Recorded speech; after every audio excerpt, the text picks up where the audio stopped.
నమస్కారం NS news కి స్వాగతం. నా పేరు సంధ్య. ముందుగా వార్తల్లోని ముఖ్యాంశాలు.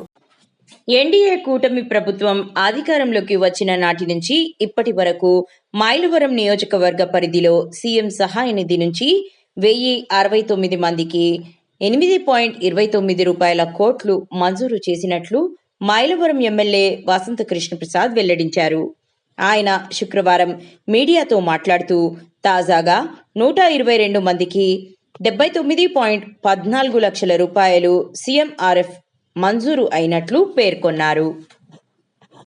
సూపర్ 6 పథకాలు అమలు చేసినట్టుగానే ఆరోగ్యశ్రీలో వర్తించకుండా వేరే రకాలుగా ట్రీట్మెంట్లు చేసుకుంటే వాళ్ళందరికి సంబంధించి సీఎంఆర్ఎఫ్ కూడా పార్టీలకు అతీతంగా కులాలకు అతీతంగా అర్హత ఉన్న అందరికి కూడా సీఎంఆర్ఎఫ్ కూడా పంపిస్తా ఉన్నాం.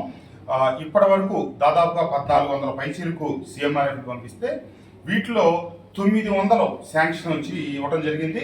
అట్లాగే ఎల్ఓసీల రూపేణా 169 మొత్తం 1069 కుటుంబాలకి సాయం అందిస్తే దాంట్లో 8,29 లక్షలు ఇప్పటికీ నా కార్యాలయం ద్వారా నేరుగా అందించడం జరిగింది.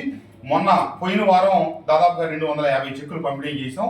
నిన్న మళ్ళీ ఇంకొక 122 చెక్కులు 79,14,000 రూపాయలు మళ్ళీ ఇప్పుడు సీఎంఆర్ చెక్కులు వచ్చినాయి. అవన్నీ కూడా అన్ని మండలాలకు సంబంధించి వాళ్ళ రేపట్లో పంపిణీ చేయబోతా ఉన్నాం.